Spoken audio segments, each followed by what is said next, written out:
नमस्कार मित्र हो. बऱ्याचदा बरीच लोकं मला विचारत असतात, की "सर तुम्ही नेहमी एवढे फ्रेश कसे राहता?" तर मला तुम्हाला सांगायला आनंद वाटतो, की मी दररोज संध्याकाळी किती किलोमीटर चालतो हे मला माहीत नाही. परंतु हे पहा मी असं अ, अनवाणी पायाने अनवाणी पायाने चालत असतो आणि हा माझा इकडे येणेरे गाव आहे. ह्या येणेरे गावाच्या बाजूलाच एक काले गाव, काले गावाच्या नंतर दातखेळवाडी. हे पहा इकडे छानसं तुम्हाला गाव दिसत असेल. इकडे दातखिळेवाडी, मग थोडं पुढे गेलं की इकडे वैष्णोधाम आहे आणि मग पुन्हा मी काले आणि येणेरे असा रोज संध्याकाळचा माझा प्रवास असतो. साधारणतः 7-8 किलोमीटर होत असेल बहुधा, माहीत नाही मला. पण संध्याकाळी मी चालत असतो. त्याचं कारण असं आहे की बऱ्याच वेळी बरीच लोकं मला म्हणत असतात, की "सर तुम्ही मतिमंद मुलांसोबत काम करता." आता काही लोकं विनोदाने बोलतात, काही लोकं चेष्टेने बोलतात, काही लोकं अवहेलना करण्याच्या हेतूने बोलतात. बोलतात की मी मतिमंद म्हणजे बौद्धिक मुलांसोबत राहून त्यांच्यासारखाच झालो आहे. आता मला माहीत नाही त्यांना नक्की काय म्हणायचं असतं ते. परंतु मला आवडतं ह्या मुलांमध्ये राहायला. छान वाटतं त्यांना घेऊन मी असं चालायला येत असतो खरं तर. आणि कधी ते येतात, कधी एवढ्या लांब नाही येत, तर मग त्यांना तिथेच फिरवत असतो. पण मी मात्र आपलं न चुकता म्हणजे जेव्हा हा माझ्या गावात असेल एनेरेमध्ये तेव्हा चालत असतो. छान वाटतं असं चालताना.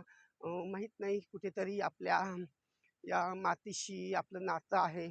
आपली नाळ जोडलेली आहे. बालपण बरंच म्हणजे शेती कामामध्ये गेलेलं आहे. कारण माझे वडील स्वतः अगदी मोठे प्रगतशील शेतकरी नसले तरी बऱ्याच लोकांची शेती त्यांनी कसलेली आहे.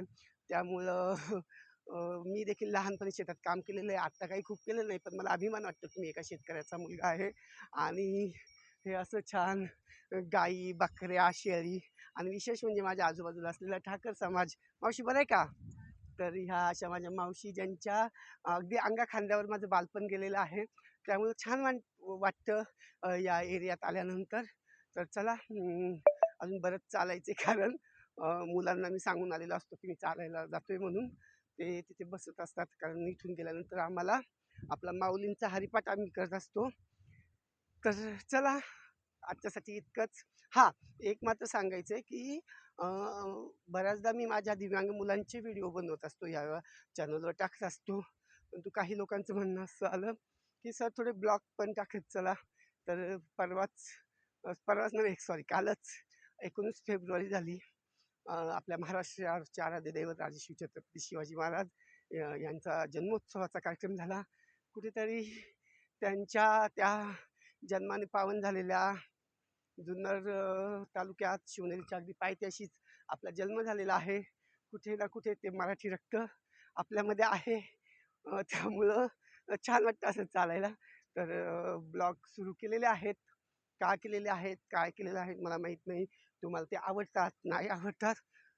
पण बरं वाटतं तुमच्या लोकांशी बोलून. कारण माणूस हा समाजशील प्राणी आहे. त्यामुळं माणसाला माणसाची ही गरज असते. माणसांमध्ये छान वाटतं. तर चला धन्यवाद आजच्यासाठी इतकंच. बाय.